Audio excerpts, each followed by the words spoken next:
اینا نزدیک به 3 میلیون نفر مهاجر است در ایران و پاکستان. او کدای شي د 2 لک نه پورته خلک راغلي وي.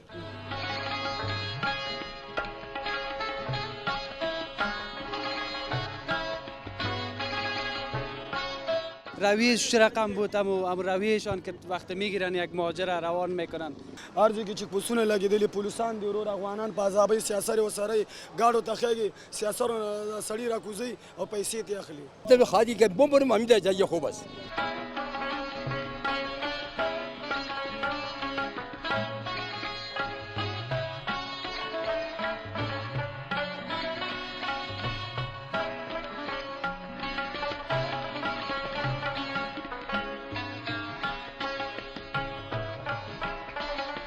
تانا میگفته که شما بعضی کسا کنید میباشید خب برین در وطن خود چی میکنید؟ وطن ما را خراب کنید، تنگ کنید. غیر معیاري غیر اصولي او د دې اخراج شروع کړی دی.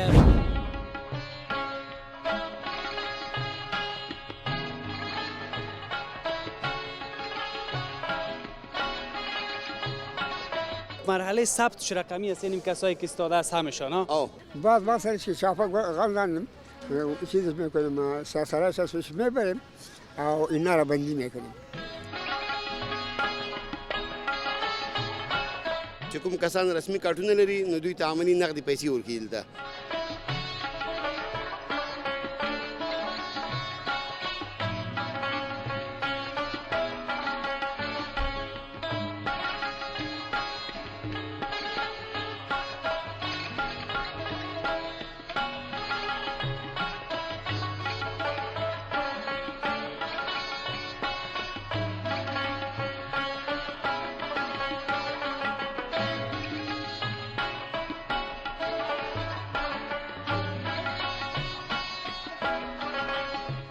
آیا میدانید که در طول تاریخ کشورهای همسایه با ما چه کردن؟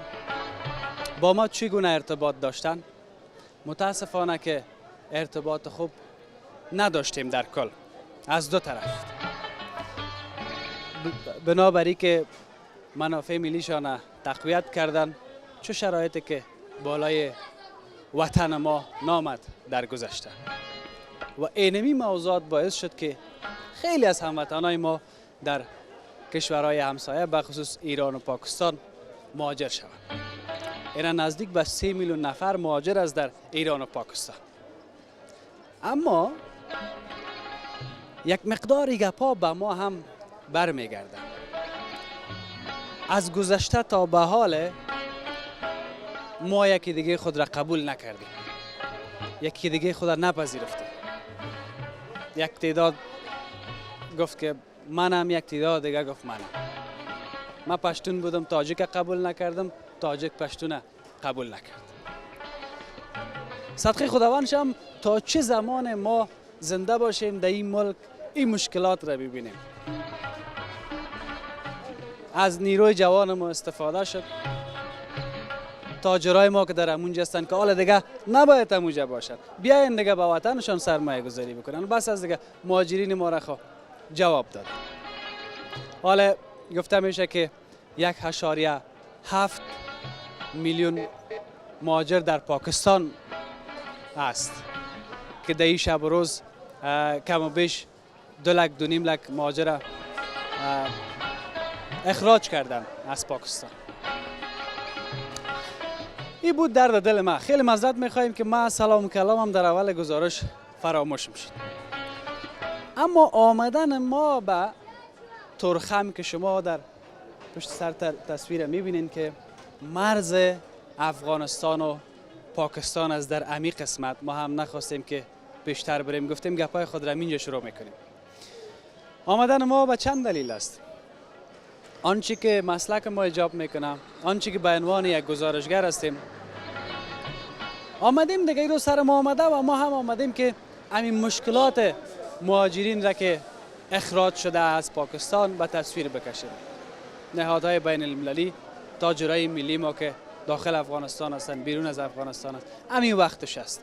چقدر سهولت ها در اینجا برشان فراهم شده که فعلا آمدن در اینجا و همین فعلا هم که من اینجا استاد هستم به تازگی موترها رسیده و مهاجرین داخل افغانستان میشن که از او قسمت دروازه به این طرف مربوط به ما میشه.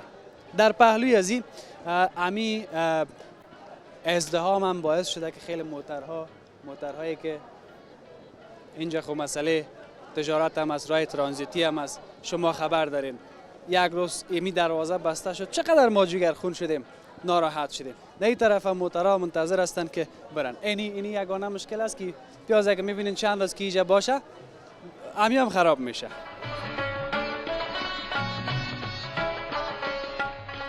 خوب هستی؟ نامت چیست؟ سید آقا است. سید آقا جان، موتر از خودت است؟ نه برادر ما از لاهور آمده. خب از لاهور آمدی؟ بله. اخراج شدی تازه؟ آه. خب برادر او جو که من درانه پښتو کې بیم چې هغه خو ناراضي د لاهور نه کنه ارزو کې چې پوسونه لګیدلې پولیسان دی ورور افغانان په عذابي سیاست وسره گاډو تخېږي سیاست سړی راکوزي او پیسې تی اخلي به وسره ظلمونه کوي چانه زر علي چانه 2000 علي چانه 15 علي چانه 2000 علي چې دې پر راځي تورخمه پورې 15000 16000 روپۍ د کډوالو نه لګي خالی دسي لګي پولیسان چلی. خب از اون طرف که اینه اخراج میکنن باز کرای موتر میگیرن از پیشتون که تایجه میارن. او برادر علي دا زمنګ افغانانو ته ویل دي کنه چې دلته دا چې کوم افغانان راځي او د موږ دا چې موږ چې گاډي کې ناسو کنه موږ د موټرونو نه کوزي په پلنکوچونو کې کې نه هلته د ګوتې موږ نه مهنت لري به موږ د واسکیمونه اچي موږ سره پورا ډرامه د موږ سره ډرامه کوي. بسیار تشکر. ظلم خوش هستی که به وطن آمدی؟ خوش هستیم بیا چرا یعنی ظلم اون طرف زیاد است که تایجه او میارن؟ طرف زیاد است برادر ما شما کلی افغانا ظلم زیاد است او طرف کاټا را پارا میکنه تذکره را پارا میکنه. حال تو اسناد نداشتی؟ دارم اوجا پارش کرد دان خانه آمد مارا کشید خانه. خب اسناد داره به اسناد هم میکشه. آه دارم او را میکشه که نم داره او را میکشه.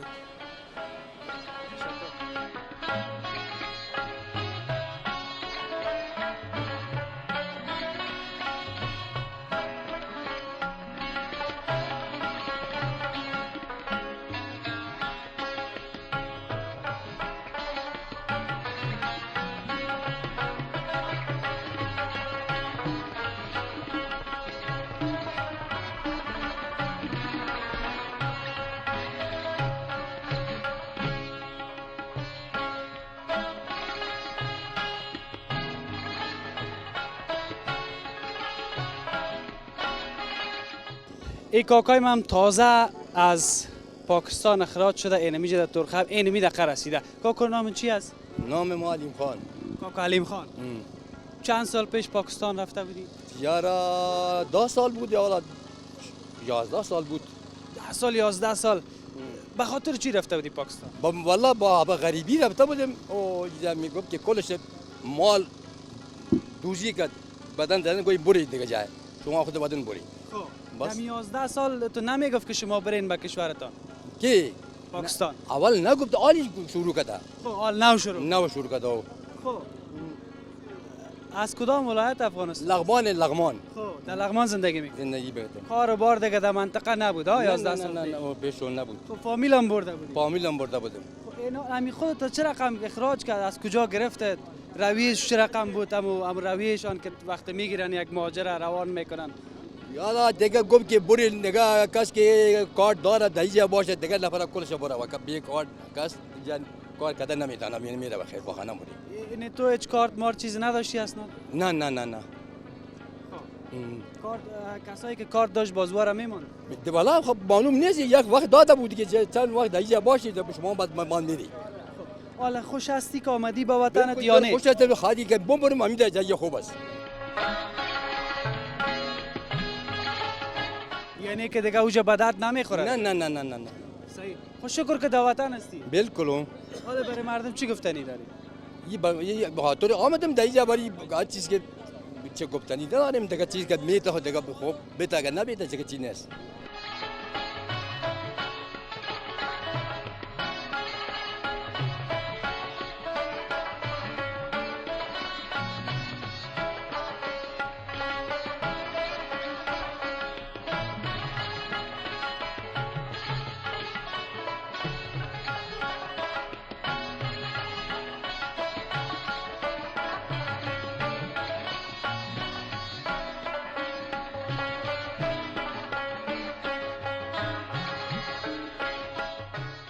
تشکر از اینکه با ما هستین. از او قسمت که شما تصویر میبینین واقعا ما جگرخون میشم به دلیل از اینکه زیادی از هموطنای ما در اینجا که هستن، اینا را که میبینین همشان احتیاج محتاج کسایی که اخراج شدن از پاکستان و در اینجا قطار ایستاده هستند تا به این قسمت پیش خیمه. ای که به خاطر کمک استاد هستند، به خاطر راجستر استاد هستند. ما معلومات ندارم، یکی از مسئولین هم اینجا است، اول باش معرفی میشیم، بعد از او هم باز گپایش هم داشته باشیم. السلام علیکم. علیکم خوب هستید؟ صحت شما خوب است؟ سلامت هستید؟ فضل خدا الحمدلله. شما خوب هستید؟ خسته نباشید. جور باشید نباشید. بخیر باشید. خوب است یک معرفی شیم با ما شما. ډیره ښه ده. زه مولوي سلطان محمد مفکر د وزارت داخله د کشف و مبارزه به جرایم رئیس او دلته د استقبالیه ثبت و تثبیت د کمیټې نماینده تاسو سره مخاطب یم. بسیار زیاد تشکر. شما چقدر و چند روز است که اینجا هستین؟ نو د کمیټې کار خو هلته شروع شوی و پرون موږ عملا راغلو. نو مخکې د موږ ملګري دلته شروع په کار باندې نو استقبالي کې مخامخ ملګري ولاړ یي، هرکلی کوي ورته راځي او ټول ملګري کتلی کېږي، لیدلی کېږي په ښه منظم شکل باندې. الحمدلله له هغه خوا نه په د امارت په موټرو کې راوړلی کېږي. دا د انتظارګاه کیمپ ده چې کسان دلته ثبت کېږي. این میجه که ثبت میشن، بعد همین مرحله ثبت رقمی است، این کسایی که استاده است همشان. او د دې داسې ده پخوا به کله د مرګ نه چې راوښتل هغوی ته یو ټوکن ورکول کېږي، یک تکت یک بل یک چیز، یو ټیکټ ورکول کېږي. هغه ټیکټ لیدلی کېږي، په هغه کې لیکل کېږي فامیل مشر څوک ده، نمبر د ټلیفوني څه ده، څومره تعداد فامیل لري. بیا هغه اوکې کېږي، له هغه جینې را اخلي د موقت انتظارګاه کیمپ ته یې راولي. بیا دغه انتظارګاه کیمپ کې دا اوس چې تاسې ګورئ دغه په لیکه باندې ولاړ وي د مهاجرینو د ثبت یوه فورمه ده چې هغه کې مکمل تفصیلي د دوی ادرس لیکلی کېږي. بیا هغه راخیستلی کېږي دویمه مرحله بایومیټریک چې تکرار را نشي، د تکرار په خاطر باندې هغوی بایومیټریک به خاطر همین که تکرار نبیاین چې تکرار را نشي. د هغه نه وروستو بیا پرنټر کې راخیستلی کېږي د دوی دغه فورمه دوه فوتوکاپي راخیستل کېږي چې یوه موږ د ځان سره ایساروو او دوه دانې دوی ته ورکوو چې یوه دوی د ځان سره ایساره کړي او بل د کومک دپاره چې کوم مؤسسات دي هغوی ته یې ورکړي. نو دغه سلسله روان ده الحمدلله ښه منظم شکل باندې. بازی کمکات چی برشان میتین وقتی که راجستر شد رفتن به کمپ؟ او نو هغه داسې دي، یو د مؤسساتو لخوا نه هر چی که کمک ترتیب کردن نیول شوی هغه دوه قسمه دي. دوی کارټونه چې لري اوس فلحال دغه دا صحنه چې تاسې ګورئ هغه د رسمي کارټونو دپاره ده چې کوم کسان رسمي کارټونه لري نو دوی ته عملي نغدې پیسې ورکوي دلته. چې دوی کوم پیسې په نظر کې ورته نیولي هغه ورکوي. کوم چې دا نه لري مخامخ بنه مؤسسه ده هغوی وعده کړې هغو ته یې ورلیږو. د هغه نه وروسته کوم چې اسلامي امارت مختلفو کومکونه دوی ته په نظر کې نیولي، موقت کیمپ یې جوړ کړی. کوم کسان چې هلته ځای استوګنه نه لري دلته یې راوړي، ځای په ځای کوي، خوراک څښاک ظاهري هغه د دوی ضرورت دا پوره کوي. کوم کسان چې خپلو ساحو ته تللی شي هغوی سره پارچه موجوده وي، په خپل وخت د مهاجرینو ریاست ته راځي، دوی تیار بایومیټریک شوي دي، هغو ته چې مراجعه کوي د هغوی ټول تفصیل راخلي. اسلامي امارت چې هغوی ته 15 نفري 10 نفري یا د هغوی د صنعت یا د هغوی د تعلیم یا د هغوی د نور کسب و کار دپاره هره کمیټه موجوده ده، په نظر کې نیولې دي، خپلو کمیټو ته یې معرفي کوي. داسې هم کېږي چې د چا دپاره د زراعت مځکې ورکړي په اجاره باندې. کوم هغه کسان ګوري څوک د تعلیم والا بچیان دي چې د هغوی تعلیم ضایع نه شي، هغوی ته موقت مکتبونه جوړیږي، هغلته موقت چاګان بسرې کېږي، د هغوی دپاره د صحت کمیټې دي، شفاخانې جوړې دي. نو ځای په ځای باندې د دوی هغه د ژوند ضروریات چې کوم دي ابتدایي هغه ټول هلته مهیا دي. واجد شرایط هر بخش که بودن در اون بخش معرفی میشن. دلته تقریبا 12 کمیټې موجودې دي، هره کمیټه خپل خدمتونه روان کړي. لکه عاجل دلته اوس د یو ډوډۍ ترتیب باندې وي نو خلکو ته پارسل ورکړي، ډوډۍ ورکړي. په دې ترتیب باندې دا کار الحمدلله جریان لري. تاسې یې ګورئ دغه حالت. بسیار زیاد تشکر. بخیر ضرور باشید. باشید. زیاد زنده تشکر.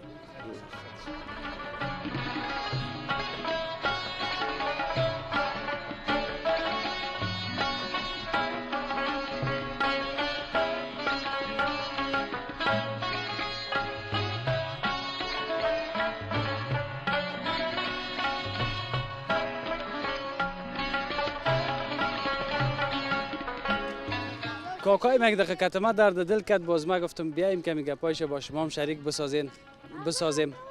چقدر سخت است مهاجر در هر مملکت است. مهاجر بودن گپ بسیار کلان هم نیست، ولی در کشورهای همسایه ما بسیار کلان گپ است.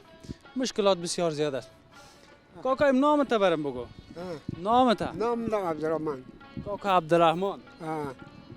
چقدر وقت در پاکستان بودی؟ تقریبا 25 سال میشه. 30 سال از وطن دور بودی ها؟ از دیار اصلی دور بودی؟ از دیار اصلی دور بودیم دیگه. چی دور بودیم؟ یکی کم وطن شدیم، یکی رفتیم، هجرت کردیم. ما گفتم خب برو همونجا باشیم، غریب مردم هستیم، یک زندگی خود سیر کنیم. و دیگه بله خوب بدن. خب مقصد هر چی که بود ملک مردم بود. تنها میدادم میگفته که شما بعد دیگه ساعت اینجا میباشید. خب برین در وطن خود چی میکنید؟ وطن ما را خراب کنید، تنگ کردین. افغانستان خود خود بیران کردین. یعنی میگفتن افغانستان خود بیران کردین ها؟ خود دیگه. امیر پرسان میگه که مثلا چه رقم بیران کردین؟ ما میگفتیم چه رقم بیران کردیم؟ به خاطر چی بیران کردیم؟ خب سر ما که فرض مثال دیگه خارج دولت چیز زوال کرد، شوروی آمد، فرض مثال چیز آمد. به خاطر از ناموس خود ترسیدیم. ما گفتیم گویا یه وقت مثلا غریب مردم هستیم او سلا ورداشتن میتونیم او بازم مجبور کردم هجرت کنیم. یا پاکستان آمدیم. پاکستان بس این میشه قدر وقت دخواری و مزدوری و غریبی و چه کردیم. دماندهی کار کردیم. جاری کو بس بگم دیگه. اوجا خوب کار بود تو یک کسی که مثلا مهاجر بود مثل خودت و تو پیسه پیدا میکرد آدم که کار کنه. چی کار بود مثلا؟ به خاطر زمین رفته بودن دیگه مردم که او اصلا بود گرم. به خاطر دیگه مثالش کم بود. مردم غریب بود. مثلا تابستان یک کم بود زیاد چیز پیدا میشد. جاری برای پیدا میشد. اما میکردن مخصوصا روزگار خود میشدن. به خاطر دیگه مردم خود ما کم کرده بودن. بازت وقتی که اخراجتان کرد چطور بود؟ تو برخوردشان رویشان خوب بود نبود؟ برخوردشان همین بود که اعلان میکرد بعد از روی اعلان دیگه مالی چی بگم زمان گفته که تو برای خب اعلان میکردن که در تلویزیون اعلان میکرد، در چیز اعلان میکرد که در ماجرا اعلان میکرد که ماجرا که دیگه زمانگی ششته از وقتی که از پیشنهاد نو آمده دل خود براین که نمیبرن. بعد سرش که شافق غلطاندم چیز میکنیم سرش ازش میبریم او اینا را بندی میکنیم. ترسیدم ما گفتم که وقتی تو میشم 6 سال هجرت کردم مالکی وقتی سر ما را میبره که بخیر آدمی خانه بکشه ببرم خیمه بشانه خب ما بد است. نه ما بد میشه که ولی بال نرفته بدن زناش پنجابیت بود است. خبری وطن دیگه اما تفا ما گفتم که وطن چرا نمیره؟ همین تعداد فامیل چقدر است؟ تعداد فامیل ما تقریبا 209 است او یک خرداده است، 2 تا دخترها است. تقریبا ولی که از راه 15 نفر 20 نفر هستیم پر دکان. 15 نفر دیگه نمی جا و نمی داشت و نمی مشکلات همیشه چند شب هستی جماندین؟ دو شب خودم جماندیم. امروزی جماندیم دیگه اینجا سامانه رو ساختیم. از این کمکات چی برسیده براتان؟ چقدر امکانات و سهولت براتان ایجاد شد در این 2 شب و 2 روز؟ نه دیگه خدای نبتا شدن. اینجا خو غریبات خدا راجستر کردین، ثبت کردین؟ اونجا ثبت کردیم ما. اونجا ثبت کردیم اونجا تابلی چیز نکنیم. دفترش هم نما معلوم نیست. پسر من دفتر ما چی میته نمیته. بخاطر این شش دیگه. یا توکل به خدا کو. و توکل به خدا. مهربانی بسیار. تشکر. بسیار مهربانی. حالا خوش هستی که در وطن؟ خود وطن خودم دیگه خود چه رقم. این تو خودم میشه که اون نمانزالی از وطن خودم بیزار شد. تو خوب نیست. اگر چی باشه غریبم باشه غریبم باشه خدا وطن خود خوش هستم. اونجا که رفتم بخیر باش. زیاد توکل به خدا. زیاد توکل خدا مهربان است.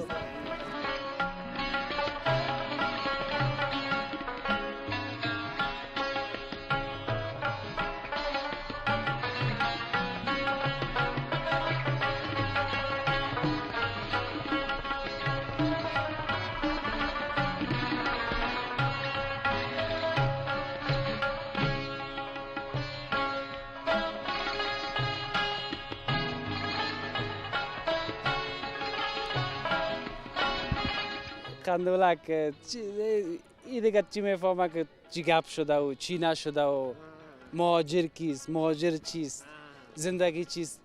یک دنیای هست فعلا نمیفهمه. ما هم یک وقت دخمیشون میگیم کاش که ما هم تو خورد میبودیم کمی گرمی و سردی و مشکلات نمیدیدیم. خب به هر صورت آدم بزرگ شده میره مسئولیت ها زیاد میشه. هر قدر آدم بزرگ شده میره اونم قدر زندگی وسط پیدا میکنه، زندگی کلان میشه، جنجال ها و مشکلات.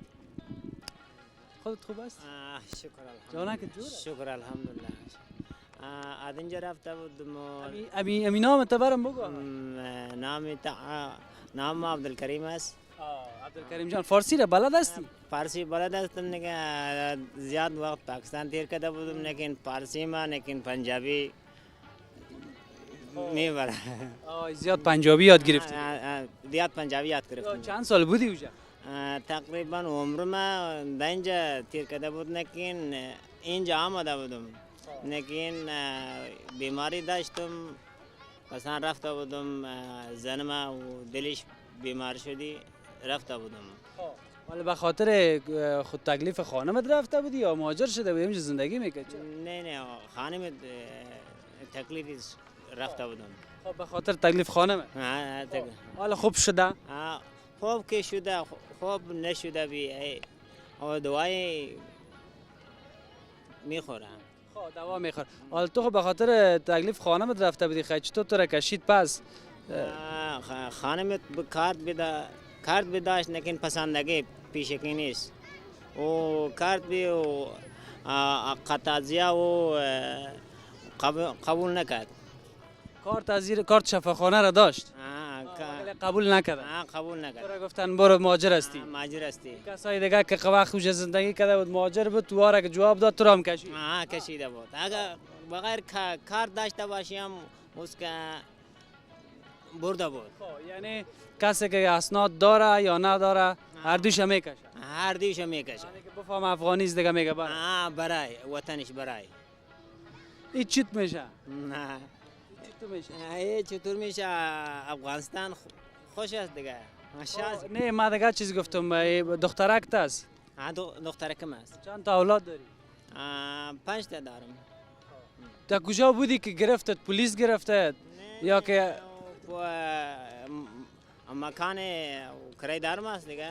او پلیس آمده بود دیگه او تسلیم کرد. تسلیم کرد. برین دیگه وطن. برین دیگه وطن. اونجا راجستر کردی حساب کتاب تان معلوم شد؟ راجستر کردی و بچه ما رفته بود زنای ما رفته بود دیگه. و رفته خود تیجه است؟ من خود تیجه است. این یگان چیز داره که خصوص هوا سرد است خود مریض نشه؟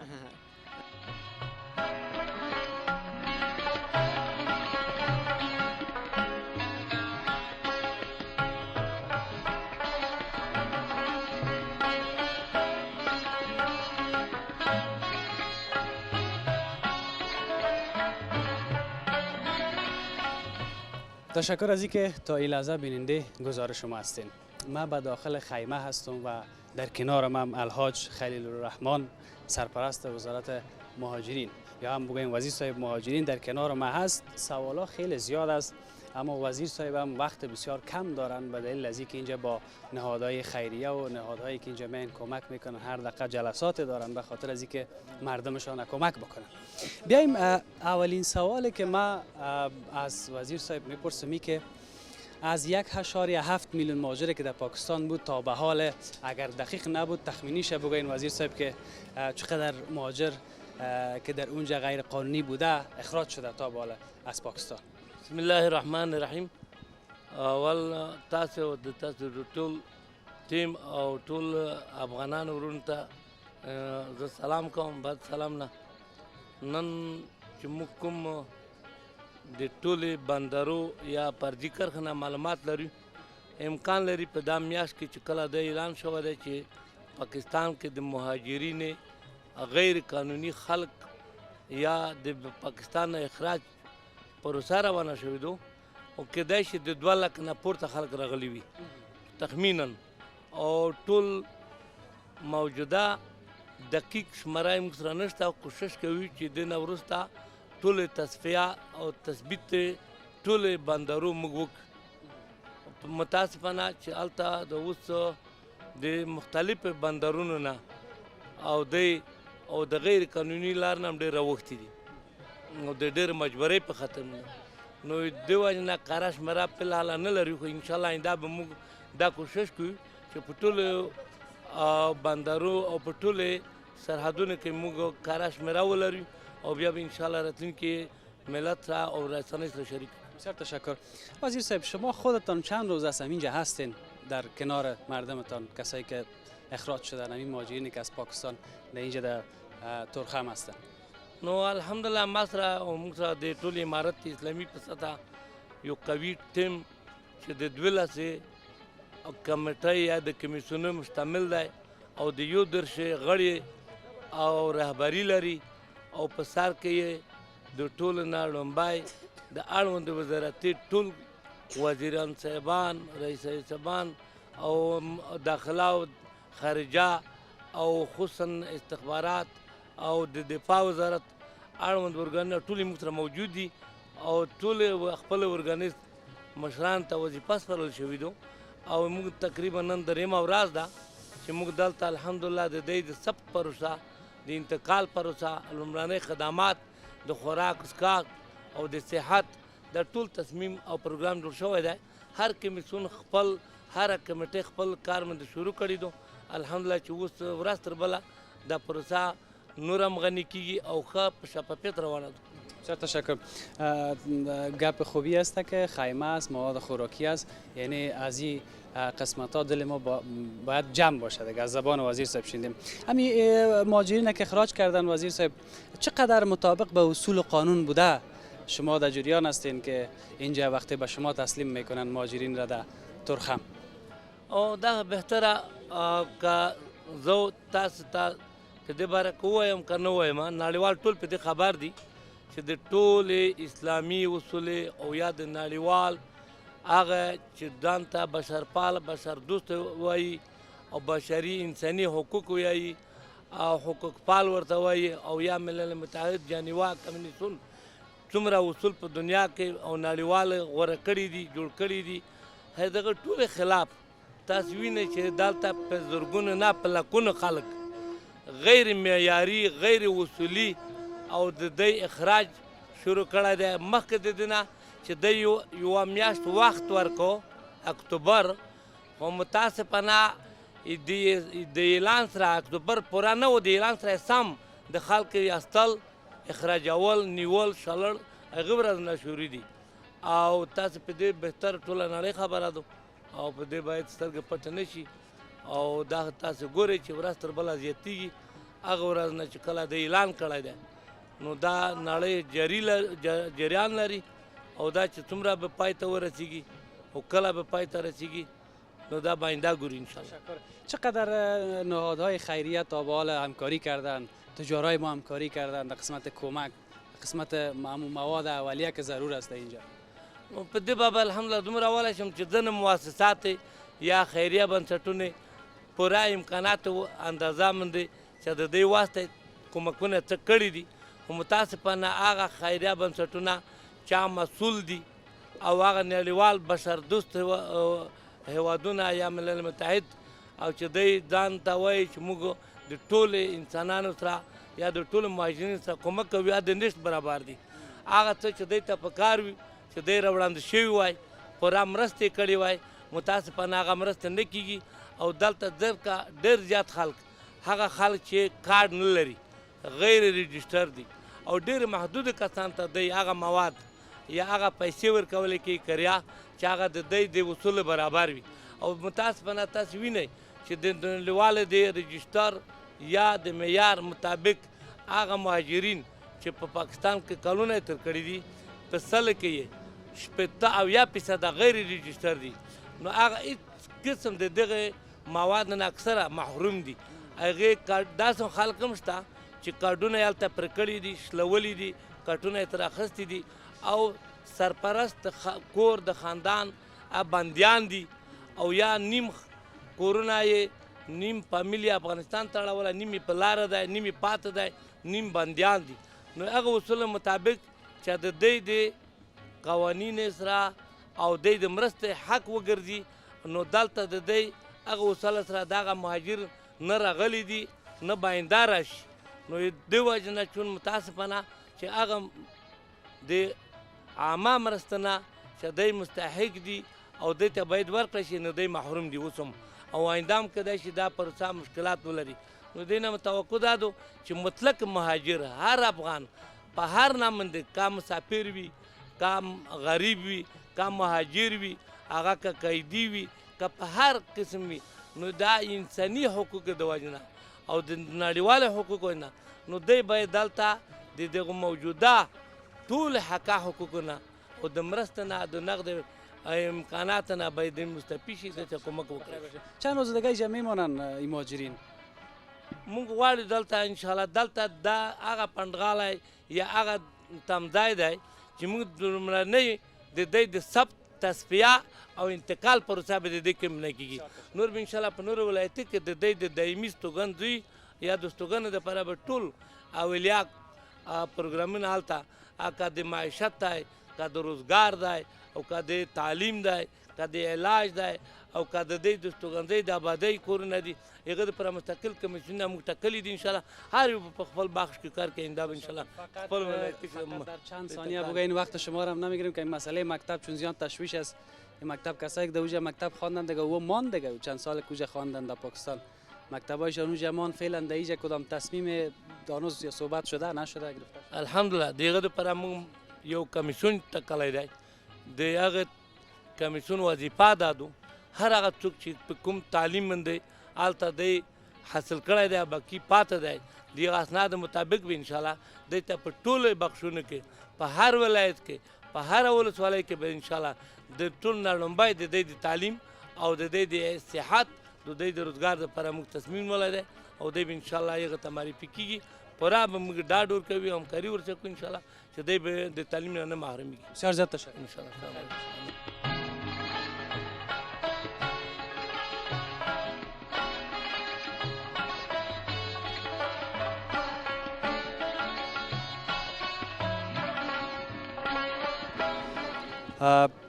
خدا کنه که با تماشا کردن گزارش امروز ما خسته نشده باشین جگرخون نشده باشین. میدانم که کسایی که بیرون از افغانستان زندگی میکنن این گزارش ها را که تماشا میکنن سخت ناراحت میشن به خاطر مردم خود اما چیزی که حقیقت است دیگه ناگزیر هستیم و آنچه که وظیفه ما حکم میکنه باید به تصویر بکشیم وضعیت تا که تاجرای ما کمک بکنن تا که حکومت ما مخالیگاهایی را که میبینه در گزارش امونا را پر بکنه و به وضعیت مهاجرین هم که هر لحظه بیشتر شده میره از پاکستان اخراج میکنن و امی طرف روان میکنن ما هم کوشش میکنیم که به تصویر بکشیم و گزارش داشته باشیم فقط همه قدر که مشکلاتشان به گوش مسئولین برسه. گزارش ما در اینجا به پایان میرسه. ما فردا شبم هستم به ترخم میخواییم که لحظه به لحظه بر شما گزارش داشته باشم و هر لحظه هم تعداد مهاجرین بیشتر شده میره. 1.7 میلیون مهاجر در پاکستان بود هر روز دیگه تا که اینمی تمام شد و بالاخره ما هم بیغم شیم برای میشه دیگه بس از چقدر ظلم چقدر شکنجه چقدر دربدری چقدر سرگردانی. بر صورت خداوند یار و نگهدار همه ما شما. فردا شب هم بیننده گزارش ما باشه.